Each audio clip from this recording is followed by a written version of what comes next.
Traditional historians will say that the French Revolution started simply because of lack of food and economic problems, and while that's true, the evidence suggests the trouble was instigated and engineered by illuminated Freemasons. It was their first attempt to overthrow a monarchy, abolish Christianity, and establish a utopian science republic in a nation-state. In 1784, Adam Weishaupt issued an order to a man called Maximilien Robespierre to start the French Revolution by sending a courier from Frankfurt to Paris. En route to Paris, however, the courier was struck by lightning and died. When his body was found by the police, they searched his belongings and found the book he was carrying that detailed the plans for a revolution in France. As a result of this information coming to light, Adam Weishaupt was banished from the country by the Bavarian government, who also outlawed the Illuminati and closed all Masonic lodges. They also issued a warning to all the governments of Europe, telling them to be on guard against this plot. These warnings were unfortunately ignored, and France paid the price. The Illuminati had good motivation for choosing France for their first revolution from monarchy to science republic. It was, after all, the French king who had been so influential in shutting down the Jesuits. And even if it were not for him, France was the very embodiment of all that the Enlightenment thinkers had come to hate. They had an absolute monarchy for one, meaning the king had complete and unchallenged authority. Secondly, that monarchy was deeply intertwined with the Catholic Church, who had feudal privileges. The Catholic Church was also the largest landowner in the country and was levying a tax on crops, which they referred to as a tithe. This tax was a terrible financial burden for the poorest people in France, who battled daily with malnutrition.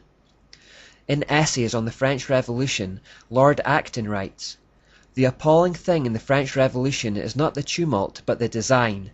Through all the fire and smoke we perceive the evidence of calculating organization. The managers remain studiously concealed and masked, but there is no doubt about their presence from the first." Albert Pike confirms in Morals and Dogma that it was Freemasons that aided in bringing about the French Revolution. The Masonic Lunar Society, which was the precursor to the British Royal Society, was intimately connected to the revolutionary movement in France. Freemason and Lunar Society member Benjamin Franklin acted as the shuttle diplomat between the French and English utopian idealists. The son of James Watt was accused of being a French agent by Edmund Burke in the British House of Commons because of his connections. Joseph Priestley openly pledged his wholehearted support to the revolutionary French National Assembly. Fellow Lunar Society member James Keir hosted a dinner to commemorate the fall of the Bastille. Most notably, Erasmus Darwin actively supported the French rebels. And the French Revolution indeed exhibited all of the hallmarks of a Masonic scientific dictatorship. The first thing to notice was that the goddess was quick to make an appearance. After the Legislative Assembly officially rejected God as the object of man's worship and praise, the National Convention paraded a statue of a woman who they called the Goddess of Reason through the streets from the Convention Hall to the Chapel of Notre Dame. There they enthroned her on the high altar. This ritualistic enthronement of human reason embodied in the goddess represented the unification of man's consciousness with the omniscient, which is the ultimate end of evolution and something Freemasons believe they are heading towards naturally. In other words, human reason became the ultimate source of moral precepts and man became God. This whole concept was embodied in this goddess. Also, a Malthusian depopulation campaign also began. Under the direction of Maximilien Robespierre, the revolutionary government began carrying out a massive killing spree that became known as the Reign of Terror. Robespierre said at the time, "Terror is nothing else than justice, prompt, secure, and inflexible." Robespierre's goal was to eliminate 15 million useless eaters, and while that full number was never realized, the Reign of Terror did claim the lives of around 300,000 Frenchmen. 297,000 of which were members of the lower and middle working classes. The revolutionaries also used the Hegelian principle, setting the rich against the poor in order to create chaos. Out of this chaos, they would step in to offer the solutions. Robespierre at this time headed an effectively dictatorial committee that quickly established pieces of legislation that would authorize or legalize their killing spree. A bit like Muhammad calling down words from Allah that would suddenly allow him to rape captured women.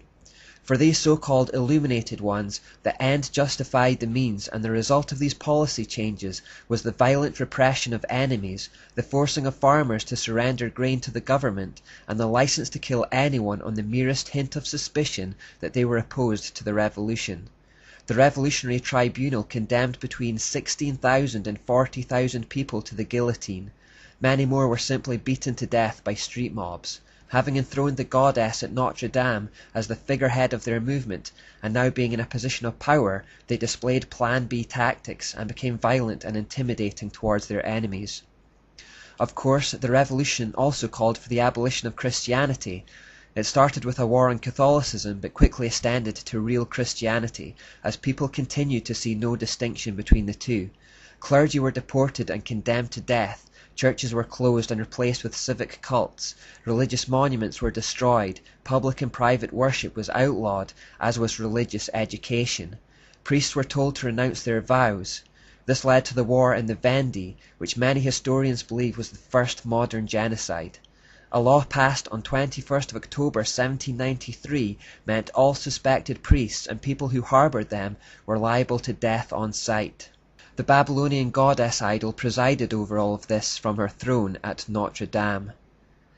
The French Revolution was the first time the world had seen an ideology that dared to challenge the old power structures, and it sent shockwaves around the world. As a result, the ideology of the French Revolution laid the foundations for subsequent ideologies such as socialism, communism, and fascism. Early communist leaders such as Karl Marx and Friedrich Engels frequently and extensively referred to the French Revolution, hoping to find important lessons for building and governing communities. At the core of all these communist regimes was the desire to completely suppress and eliminate worship of God, and many of the worst atrocities in human history resulted from such ideologies. Ideologies which we trace through the Enlightenment to Plato, then back into the Kabbalah version of the Mysteries, and finally back to their source in Satanic Babylon. Ronald Reagan was on the mark when he openly called the communist Soviet Union evil. The French Revolution, however, was very limited in its success, as it eventually descended into a bloodbath, and many of the conspirators were slaughtered by the very mobs they had created. You could say that the attempt to establish France as the prototype of the New World Order was largely aborted. Yet, the symbol of this aborted scientific dictatorship, the goddess, remained. Long after she was enthroned in the Cathedral of Notre Dame, she was transplanted to the shores of America, and the plan was continued there. Philip Collins writes, "Today, statues of this illuminist goddess of reason are found throughout the USA. One stands astride the U.S. Capitol building in Washington, D.C.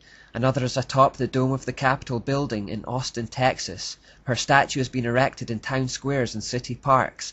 But the most fantastic idol of the goddess of reason, the most majestic statue of the pagan lady who bears the torch of light, who illuminates, uplifts, and frees mankind, is found in New York's harbor.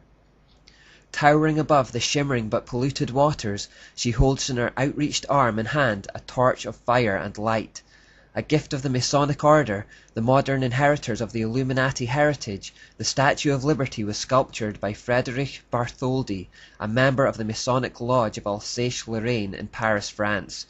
The statue is an esoteric idol of great significance to the secret societies plotting the New World Order. The plans for changing the world didn't end with the French Revolution. They merely changed venues.